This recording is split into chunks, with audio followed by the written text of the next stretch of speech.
Hi, and welcome to the third episode in comparing the financial performance of US mobile network operators in light of 10-K annual reports of 2023. In episode number 1, we talked about the story of Adam and his dream project of having happiness restaurant. Then we explained an important financial concepts. After that, we talked a bit about US Securities and Exchange Commission. Then we explained the concept of goodwill impairment. In episode 2, we talked about risk factors reported by US mobile network operators in 2023. We started with Verizon reported risks. Then we shifted to AT&T reported risks. After that, we concluded by T-Mobile reported risks. In this episode, we're going to talk about the financial statements submitted by US mobile network operators for 2023. We'll start with Verizon financial statements of 2023. We'll talk about income statement. Then we will move to balance sheet. After that, we will move to Verizon cash flow. We will do the same to AT&T. We will check the financial statements of 2023. Again, we will start with income statement. We will shift to balance sheet, and then we will discuss the cash flow. And we will conclude with T-Mobile financial statements of 2023. We will start with income statement, then balance sheet, and after that, cash flow. Are you ready? Let's go for it. So, financial statements submitted by US mobile network operators for 2023. Let's start with Verizon financial statements of 2023. And let's start with income statement. This is the structure of income statement. So the first column represents the items in millions dollar. The second column represents the stats or the numbers for the year 2023. The column after is for 2022, and the column after is for 2021. And this is for the sake of comparison. Let's start with operating revenues. In 2023, it was $133 billion, because we mentioned here the unit is in millions, so this figure will be read as $133 billion compared to $136 billion compared in 2022 and compared to $133 billion in 2021. So no much difference, like a drop of $3 billion comparing 2022 with 2023 in terms of revenues. After that, we will shift to the operating expenses. Cost of services, 28 billion, 28 billion, 31 billion. Cost of wireless equipment, 26 billion, 30 billion, and 25 billion in 2021. Selling, general and administrative expense, 32 billion, 30 billion, 28 billion. So there is an increase in selling, general and administrative expense. Depreciation and amortization expense, 17 billion, 17 billion, 16 billion. Verizon Business Group goodwill impairment, 5 billion, 0, 0. And we talked about the concept of goodwill impairment in episode number 1. So as a result, this number, the revenue minus those expenses, will give us the total operating expense. Actually, the total operating expenses are the summation of those figures. 111 billion in 2023, 106 billion in 2022, 101 billion in 2021. There is an increase in the operating expenses in 2023. As a result, the operating income is $22 billion in 2023, 30 billions, and 32 billions. There is a clear drop of around $8 billion in 2023, and the major contributor to this is goodwill impairment. Equity in earnings minus 53 millions. Other income expense net minus 313 millions. Interest expense minus 5 billion compared to 3 billion compared to minus 3 billion.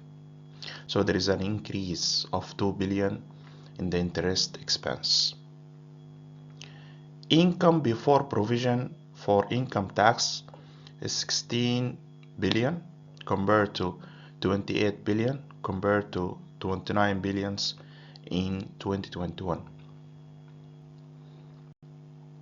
So if we subtract those numbers, or we add those numbers, since they already have their sign to the operating income, we will end up having the income before provision for income taxes. And then the provision for income taxes is minus 4 billion in 2023, minus 6 billion in 2022, minus 6 billion in 2021. So the income taxes dropped, but despite that, the net income is 12 billion in 2023, 21 billion in 2022, and 22 billion in 2021. So we see a clear drop of almost 40% of net income comparing 2023 to 2022. And the major contributor of this drop is the goodwill impairment. This is the bottom line. This is maybe the most important figure in this income statement. So this is the structure of income statement. Operating revenues, the total operating expenses, then we will get the operating income. After that, we will have the income before provision for income taxes, and finally we will have the net income. Let us move to the second statement, balance sheet. And they call it balance sheet because it is always in balance, and it relies mainly on the equation, the very important equation we talked about in episode 1, which is assets is equal equity plus liabilities. So the balance sheet is all about calculating the details of assets, the details of equities or equity, and finally the details of liabilities. So again, this is the item, the first column. The second column is the results for 2023, and the third column is the numbers for 2022. Current assets, cash and cash equivalent, 2 billion compared to 2 billion in 2022. Account receivable, 26 compared to 25.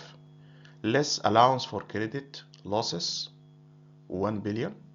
So the result, 26 minus 1 billion equal 25 billion. So the account receivable net for 2023 is 25 billion compared to 24 billion in 2022. Inventories, 2 billion in 2023 and 2 billion in 2022. Prepaid expenses and others. So the summation of all those numbers, this one and this one and this one and this one, will give us the total current assets, $36 billion compared to $37 billion in 2022. When we use the term current, that means type of assets that could be converted into cash within 1 year. This is the definition of current asset, or the word current as far as current assets is concerned. Let us move now to the non-current assets. Property, land, or plant and equipment, 320 billion. Less accumulated depreciation, 211 billion. The result, 320 minus 211 equal 108 billion. This is property, plant and equipment, compared to 107 in 2022. Investment in unconsolidated business, 953 million. Wireless license, 155 billion compared to 149. Goodwill, 22 billion compared to 28 billion. You see and you notice the clear drop of $6 billion comparing the goodwill of 2022 to 2023. Other intangible assets, net 11 billion as well. Operating lease right of use asset, 24 billion compared to 26 billion. Other assets, 19 billion compared to 17 billion. So there is an increase in this line item. And the total assets is equal 380 billion compared to 379 billion. So there is no much difference in the total assets comparing 22 to 23. Now, this is the total assets. Let us move to current liabilities. And by the way, this number 380 is the summation of those numbers: current assets, this number, and the rest of the numbers. So current liabilities, debt maturing within 1 year, 12 billion compared to 9 billion. Again, current, the word current in current liabilities means the liabilities which should be paid within 1 year, or it's expected to be paid within 1 year. So debt maturing within 1 year equal 12 billion. Accounts payable and accrued liabilities, 23 billion compared to 23 billion. Current operating lease liabilities, 4 billion compared to 4 billion in 2022. Other current liabilities, 12 billion and 12 billion in the previous year. The total current liabilities are 53 billion compared to 50 billion in 2022. So the total current liabilities increased by around $3 billion comparing 2022 to 2023. Now, long-term debt is 137 compared to 140, dropped by 3 billion. Employee benefit obligation, 13 billion compared to 12 billion, increased a bit. Deferred income taxes, 45 billion compared to 43 billion, increased by 2 billion. Non-current operating lease liabilities, 20 billion compared to 21 billion. Other liabilities, 16 billion compared to 18 billion. As a result, the total long-term liabilities are 233 compared to 237. So dropped by $4 billion, which is good.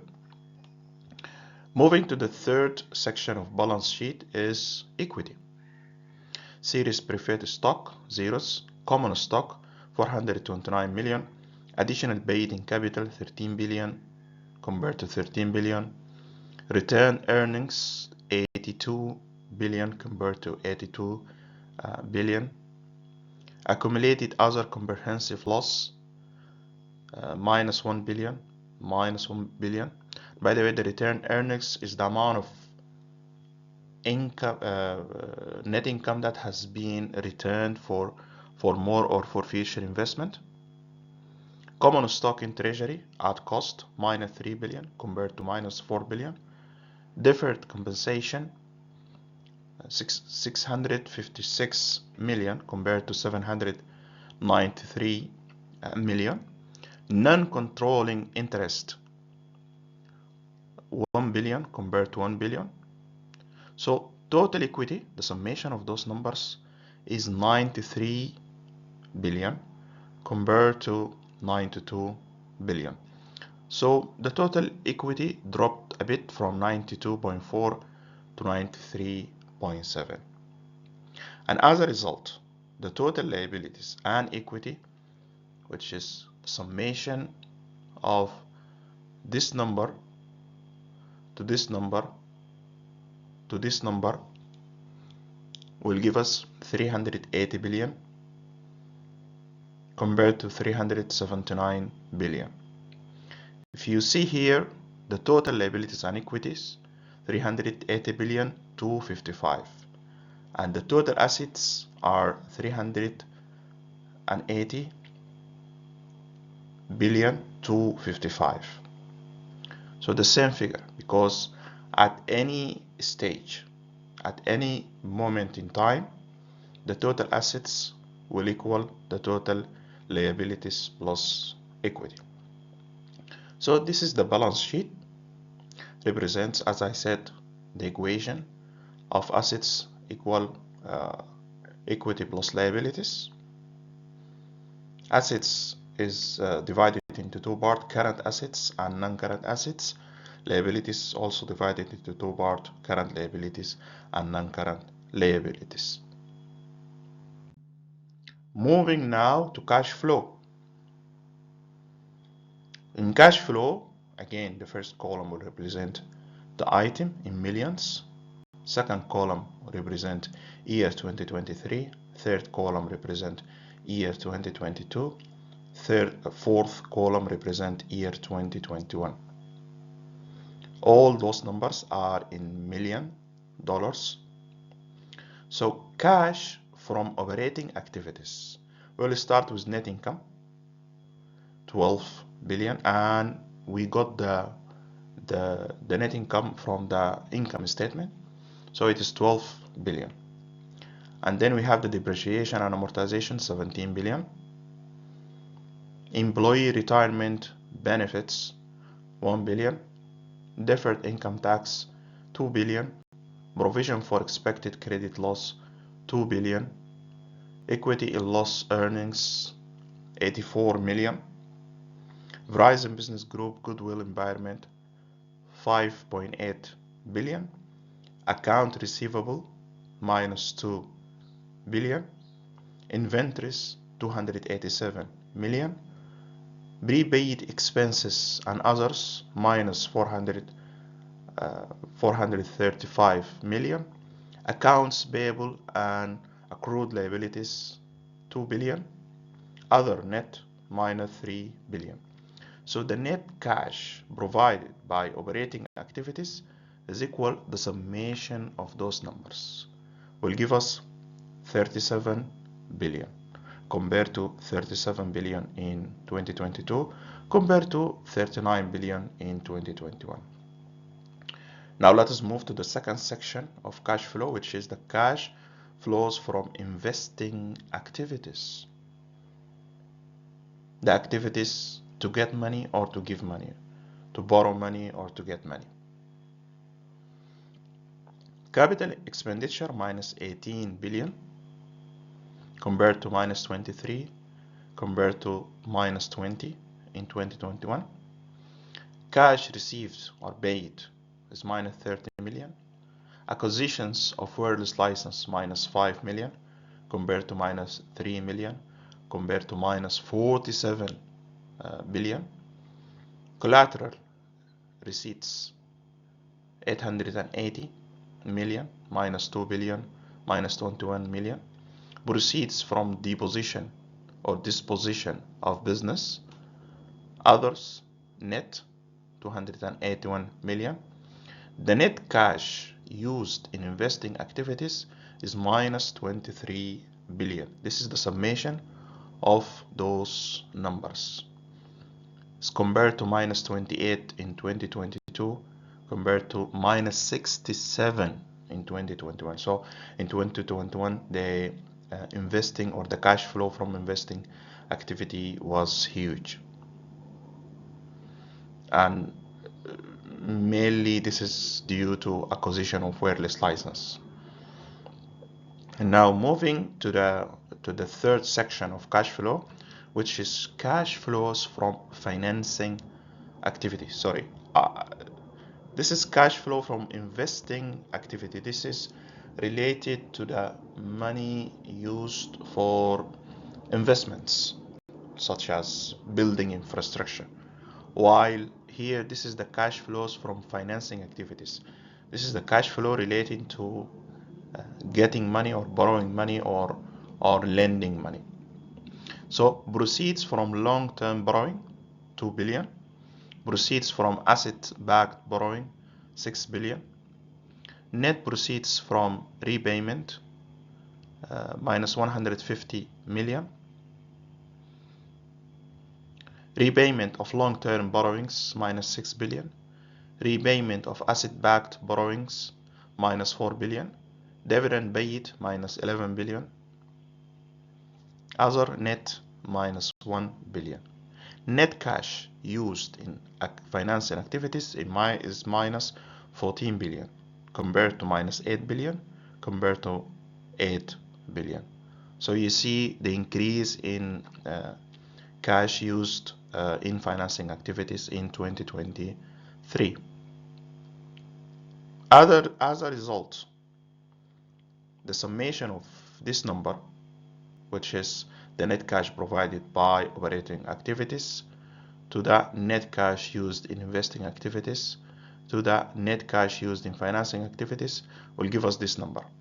Decrease in cash and cash equivalent, minus $600 million compared to minus 50, compared to minus 19 billion in 2021. Cash and cash equivalent at the beginning of the period. In 2021, the cash and cash equivalent at the end of the period, it was 4 billion. So at the beginning of next year, which is 2022, it will be the same number. The last figure we ended with, the year 2021, will be the first figure we started with in 2022, which is 4 billion. Same goes to the cash and cash equivalent at the beginning of the period of 2023 is exactly the cash and cash equivalent at the end of 2022, 4 billion. So the summation of those two numbers, the decrease in cash, which is minus $600 million, to the cash and cash equivalent at the beginning of the period, which is 4 billion, will give us the cash and cash equivalent at the end of the period, which is $3 billion. And this is the cash and cash equivalent at the end of 2023.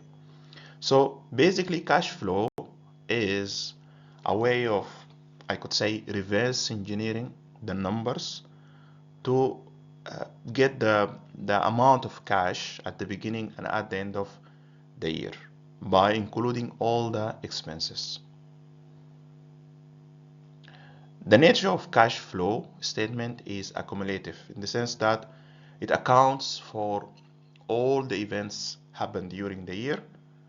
If I compare it to the balance sheet is, think about it as a snapshot. It represents the position. That's why it's also called a statement of financial position. It represents a snapshot of the status of the company at the end of the year. Income statement as well is accumulated, same like cash flow. So income statement is accumulated statement.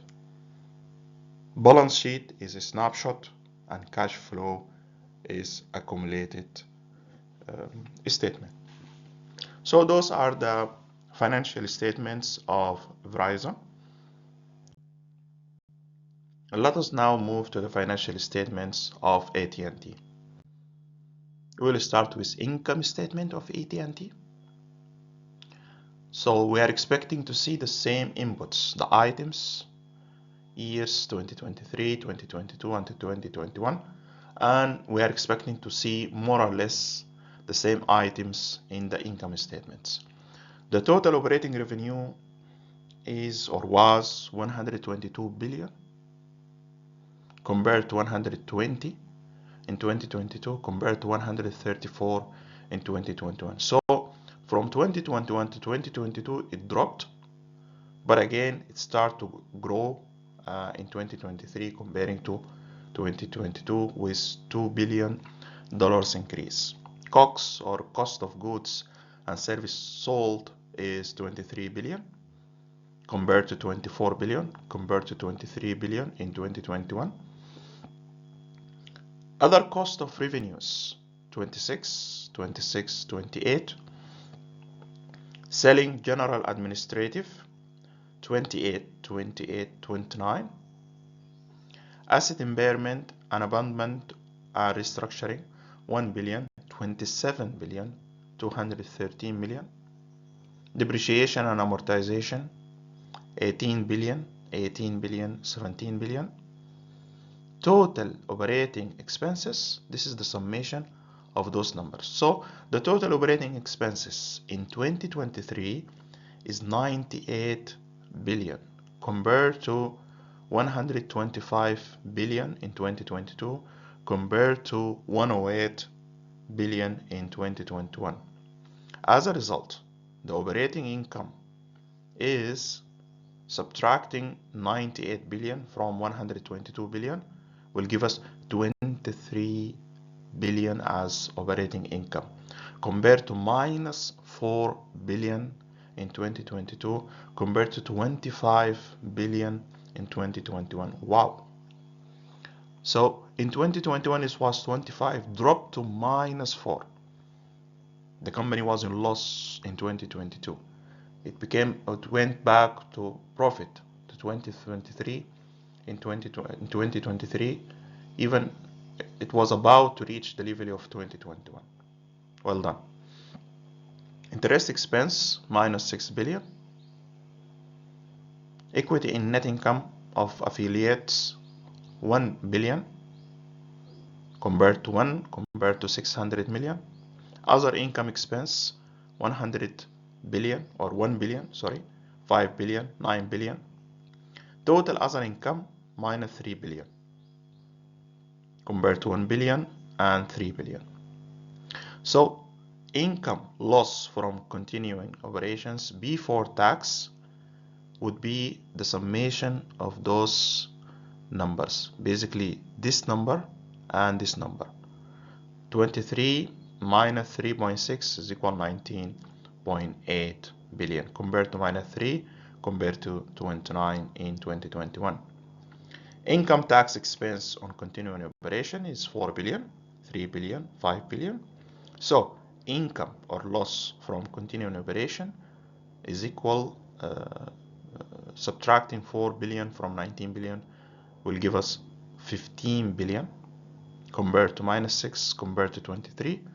And finally, the loss from discontinued operation net of tax 0 minus 181 million minus 2 billion will give us a net income of $15 billion in 2023 compared to minus 7 billion in 2022 compared to 21 billion in 2021. Great. So this is the income statement of AT&T in 2023 with 122 billion revenues and 15 billion net income. Let us move now to the balance sheet of AT&T in 2023. The current assets are cash and cash equivalent of 6 billion, account receivable of 10 billion, inventories of 2 billion, paid and other current assets of 17 billion. The total current assets was $36 billion compared to $33 billion in 2022, increase of 3 billion. Property, plant and equipment 128 billion, goodwill net 67, licenses 127 billion, other intangible assets 5 billion, investments in and advances to equity affiliates 1 billion, operating lease right of use assets 20 billion, and other assets are 19 billion. So the total assets, which is the summation of this number plus all those figures, will give us $407 billion as total assets compared to 402 in 2022. So there is an increase of $5 billion comparing the total assets of 2022 to 2023.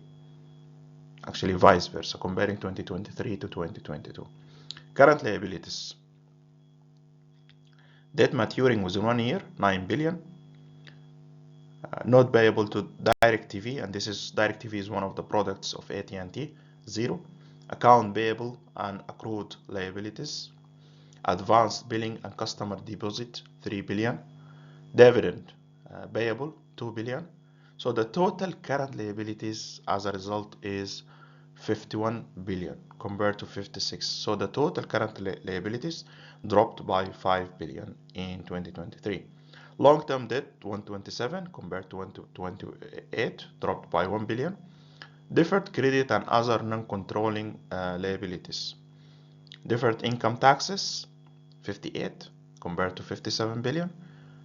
Post-employment benefit obligation 8 billion compared to 7 billion, increased. Operating lease liabilities 17 billion compared to 18 billion, dropped a bit. Other non-current liabilities 23 compared to 28, dropped by 5 billion.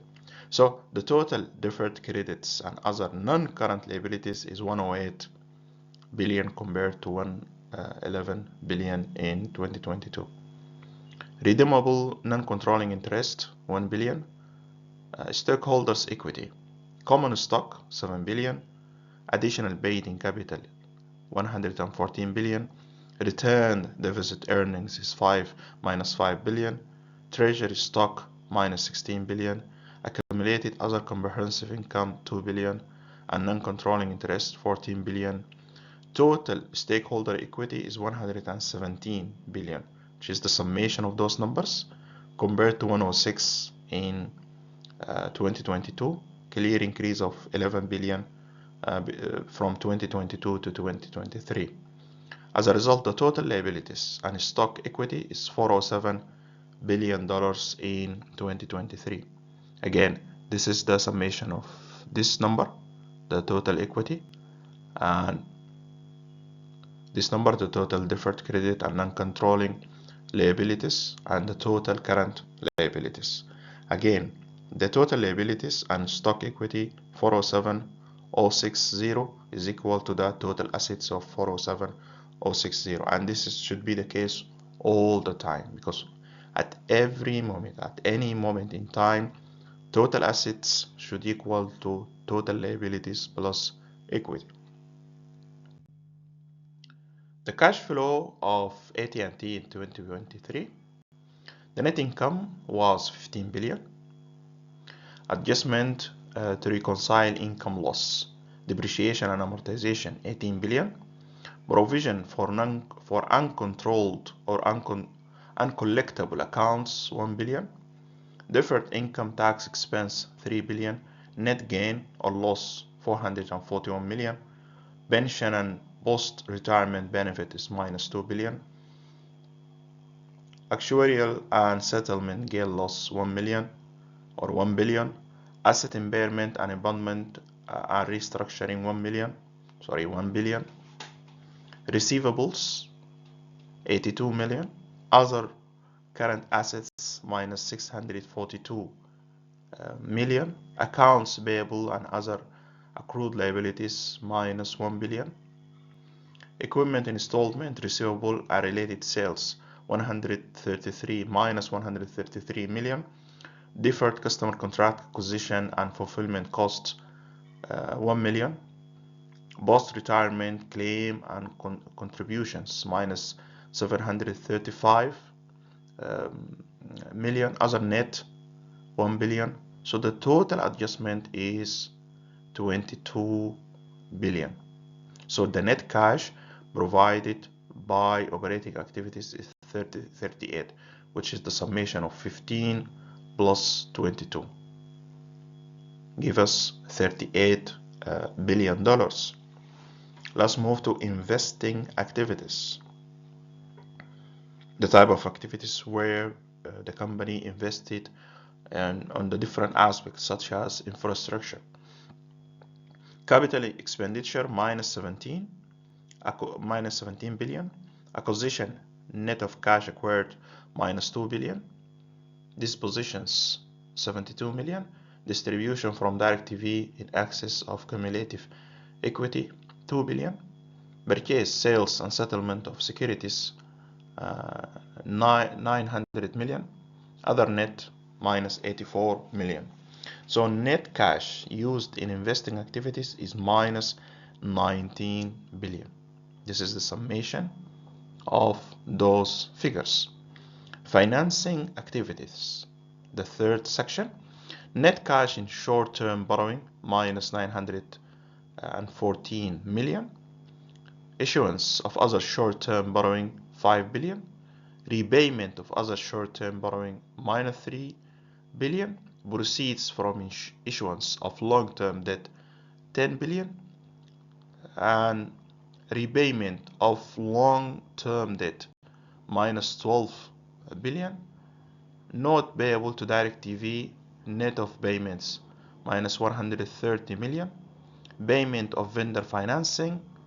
Purchase of treasury stock. Issuance of treasury stock. Issuance of preferred interest in subsidiary. Redemption of preferred interest in subsidiary. Dividend paid. Other. This will give us the net cash used in providing by financing activities minus 15 billion compared to minus 59 billion in 2022 compared to 1 billion in 2021. So the net decrease in cash and cash equivalent is 3 billion. This is the summation of net cash provided by operating activities, net cash used in investing activities, net cash used in providing financing activities. Those three numbers will give us 3 billion. The cash and cash equivalent at the beginning of the year, 3 billion. This is the cash and cash equivalent at the end of 2022. Adding those figures together will give us $6 billion as cash and cash equivalent at the end of 2023. So let us now move to T-Mobile, and we will move a bit fast since now we have the concept. So the income statement of T-Mobile, the revenues is $78 billion. The operating expenses, the total operating expenses is $64 billion. So 78 minus 64 will give us the operating income of 14 billion. And the income before income tax is $10 billion. And the net income is $8 billion. So in summary, the revenues is $78 billion compared to 79 compared to 80, and the net income is 8 billion compared to 2 compared to 3. Much better net income compared to the previous years. The balance sheet of T-Mobile for 2023, the current assets, the total current assets is $19 billion. The total assets, which is the current and non-current, is $207 billion. Current liabilities, total current liabilities is 20 billion. Total long-term liabilities 122. Equity, total equity is 64. So the total liabilities and equities are $207 billion.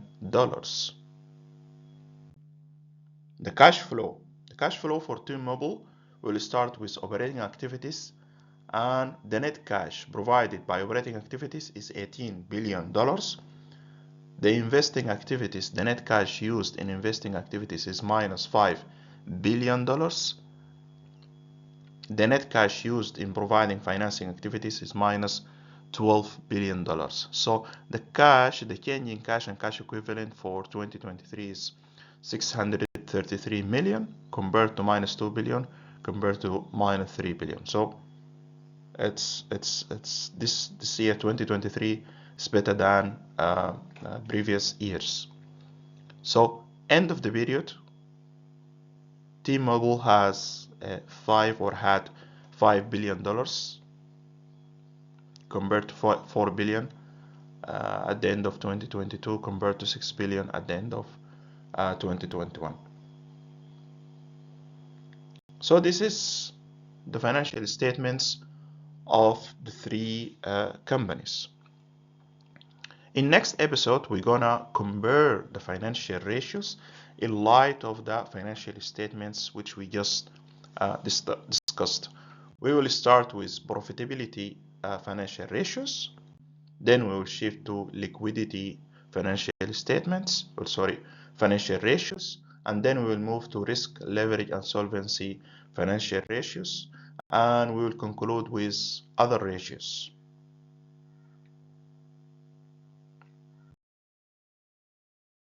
This episode is prepared and presented by me, Muhammad Assir. I'm doing MBA at Denver Business School, Heriot-Watt University. I did MSc in Electronics Engineering with a specialism in Telecommunications at SOST, BSc in Electronics Engineering with a specialism in Telecommunications at SOST, PMP, ITIL 4 Strategic Leader, and ITIL 4 Managing Professional. Thank you very much for your time and see you the next one.